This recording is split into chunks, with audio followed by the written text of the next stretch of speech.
सबसे बड़ा सवाल दोस्तों जो इस वक्त आ रहा है कि क्या महाराष्ट्र में लग जाएगा राष्ट्रपति शासन।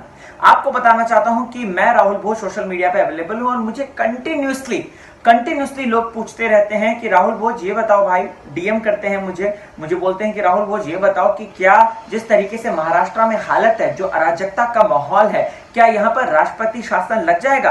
राष्ट्रपति शासन क्या है वो थोड़ा सा एक्सप्लेन करके बताइए। तो आइए इस वीडियो में आपकी ही क्वेरी मैं आपको बताता हूं। तो स्वागत है आपका बॉलीवुड स्पाई में।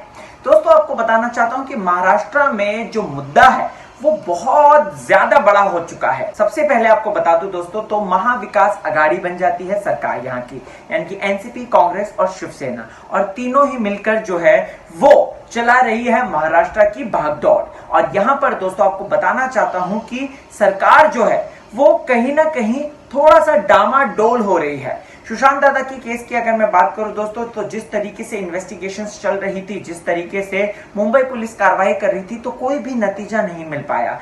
60 से 65 डेज हुए, लेकिन एक अंध दौड़ चल रही थी। कभी बड़े प्रोड्यूसर्स को बुलाया जा रहा है, कभी किसी एक्टर को बुलाया जा रहा है, और कोई भी एग्जैक्ट एंगल समझ में नहीं आ रहा था। तो इसकी वजह, ये पहली वजह है दोस्तों, आपको बता दूं, ये पहली वजह है कि लोगों के बीच में अराजकता फैली। लोग सोचने लगे कि ये क्या चल रहा है सरकार का। दूसरी वजह दोस्तों कंगना रनौत और शिवसेना का जो मुद्दा हुआ है वो भली भांति हम परिचित है। यहाँ पर मैं सारी बातें डिटेल में नहीं बताना चाहता क्योंकि ऑलरेडी मैंने सारी बातें बताई हैं।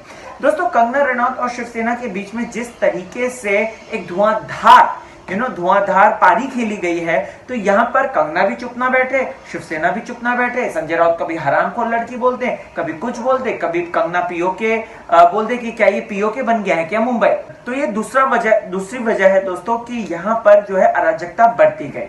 तीसरी वजह, सबसे बड़ी वजह, जो कि अभी की सबसे बड़ी वजह है दोस्तों, वो है मिस्टर मदन शर्मा को जिस तरीके से पीटा गया, कुछ लोगों ने पीटा उन्हें अंदर घुस के। वो जो सीसीटीवी फुटेजेस हैं, क्योंकि उन्होंने जो है वो जो माननीय हमारे सीएम साहेब है उद्धव ठाकरे जी, उनके खिलाफ जो है एक मीम जो है पोस्ट कर दी थी। और यहाँ पर इन लोगों ने जो पीटा, उस वक्त जो है मदन शर्मा जी ने बोला कि वो शिवसेना के कार्यकर्ता थे, अलग अलग तरीके से वो बोल रहे थे।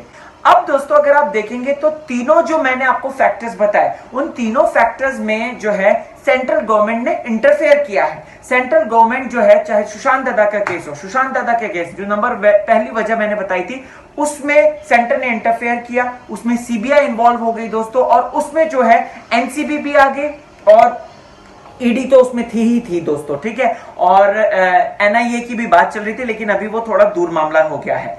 वहीं दूसरी बात आती है कंगना रनौत, जो सेकंड रीजन था दोस्तों। कंगना रनौत का ये जो मुद्दा है ये भड़क गया है दोस्तों, ये चुप होने का, शांत होने का नाम नहीं ले रहा।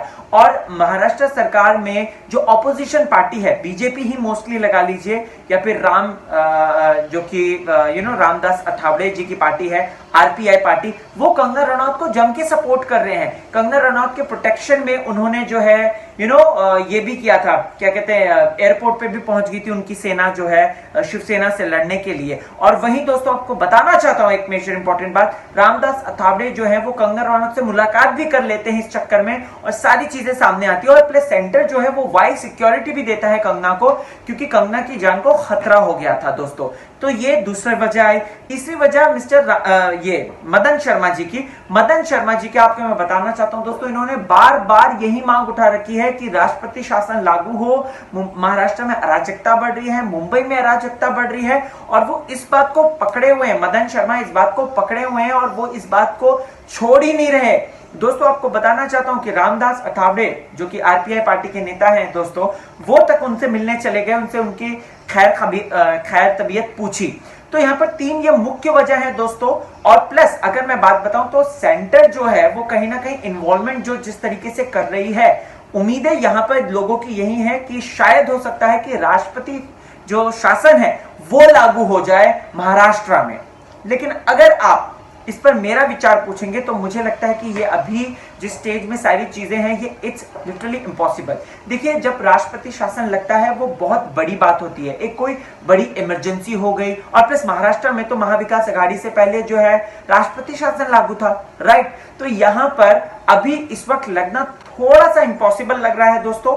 लेट्स सी, देखते हैं कि आगे किस तरीके से होता है। लेकिन अगर सेंटर ने अपना इन्वॉल्वमेंट भर भर के दिखाया है, और प्लस कंगना रनौत जो है गवर्नर साहब मिस्टर भगत सिंह कोश्यारी जी से भी मिलेगी संडे के दिन दोस्तों, राइट 4:30 बजे करीब। तो ऐसे में यहां पर उसके बाद क्या फैसला होगा, प्लस क्या सेंटर जो है राष्ट्रपति जी को कन्विंस कर पाएंगे कि यहां पर महाराष्ट्र में जो है राष्ट्रपति शासन लगे।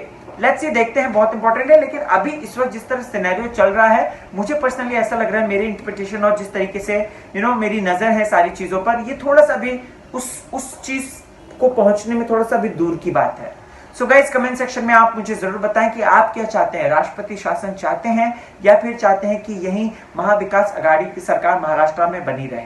कमेंट सेक्शन आपका है, जरूर बताइएगा। चलता हूं।